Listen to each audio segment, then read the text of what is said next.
भद्रं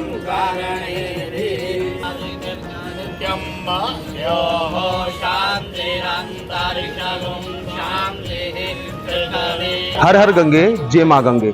नौ तपा से शीतलता प्रदान करने के लिए हरिद्वार के तीर्थ पुरोहितों द्वारा मां गंगा में खड़े होकर भगवान सूर्य की आराधना की गई।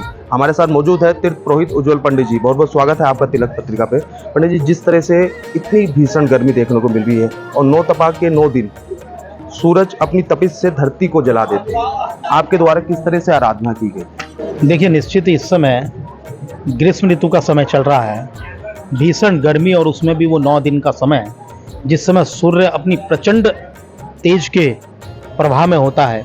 तो चूंकि पूरे जिस उत्तर भारत और जिस भी हिस्से में भगवान सूर्य नारायण के तप से ये भीषण गर्मी अर्थात जो ताप उत्पन्न हो रहा है, उससे चहुं और अग्नि जैसा माहौल हो रहा है। हम अगर उत्तराखंड में बात करें तो उत्तराखंड के जंगल आज धधक रहे हैं। जगह जगह श्रद्धालुओं की या आम जनता की गाड़ियां, इमारतें, ऐसी अग्नि के घटनाक्रम लगातार हो रहे हैं। भगवान सूर्य नारायण कृपा करें। भगवती गंगा, कलयुग में 2 ही प्रधान जो देव हैं, सूर्य प्रत्यक्ष रूप से देव के रूप में प्रकाशित है, और भगवती गंगा जो कि देवी प्रत्यक्ष रूप से देवी के रूप में प्रभामान है। भगवती गंगा जो कि शीतलता बाह्य एवं अंतःकरण से हमारे को शुद्ध करती है, पवित्र करती है, शीतलता प्रदान करती है। उस भगवती गंगा के सानिध्य में उनके चरणों में खड़े होकर भगवान सूर्य की हमने आराधना की है। हे भगवान, हे सूर्य नारायण, आप इस ताप को कम करें।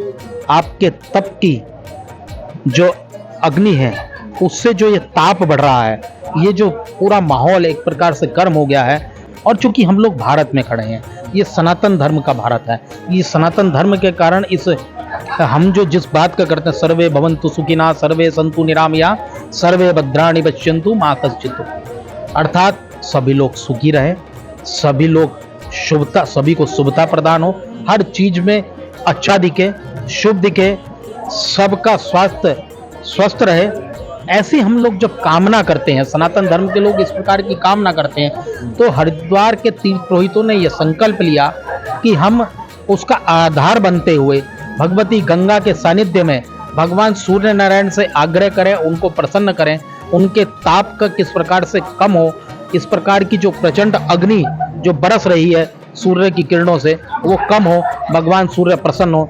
ऐसे भाव के साथ हमने भगवान नारायण का जप इस भगवती गंगा में खड़े होकर किया है। हरिद्वार का तीर्थ पुरोहित समाज आपके चैनल के माध्यम से उन सभी लोगों को अनुरोध करता है कि निश्चित ही जितना भी आप जप तप कर सकते हैं, और उसके साथ साथ जो वृक्ष जो हमें छाया देने का काम करते हैं, वृक्ष लगाने का काम करें। तो आप मानते हैं जैसे पुराने समय में ऋषि मुनि अपने ध्यान और तप से बरसात भी ला देते थे और गर्मियों को भी कम कर देते थे, तो कहीं ना कहीं इसी विधि से सूर्य के इस ताप को कम किया जा सकता है? देखिए, जैसा मैंने कहा, तो शास्त्र सम्मत है। जब जब भगवान रुष्ट हुए, जब जब इस प्रकार की कई भी, अब हमने तो कोरोना काल देखा, जिस समय लोगों ने हमारा मजाक उड़ाया कि हम थालियां बजा रहे थे, घंटी बजा रहे थे, दिए जला रहे थे लोगों ने, लेकिन वो सत्यता देखी ना। उस कोरोना के काल में सबसे पहली विजय किसने प्राप्त करी? इस भारत ने प्राप्त करी। तो भगवान की शरण में जाके सारा फल मिलता है, तो हम सकारात्मक सोच वाले लोग हैं, तो उसका फायदा मिलता है। निश्चित ही जल्दी बरसात का मौसम भी होएगा, ये अग्नि भी कम होगी, जिस तरह पहाड़ धधक रहे हैं वो भी कम होंगे, और इससे राहत मिलेगी। हमें अपने तप पर, अपने भगवान पर, अपनी पूजा पाठ पर पूर्णतः विश्वास है। बिल्कुल, जिस तरह से इनके द्वारा बताया गया है, सनातन धर्म में पूजा पाठ और जप तप से भगवान को प्रसन्न किया जा सकता है। इसके पहले धार्मिक न्यूज चैनल तिलक पत्रिका के लिए कैमरा पर्सन विशाल के साथ हरिद्वार से मैं आशु शर्मा।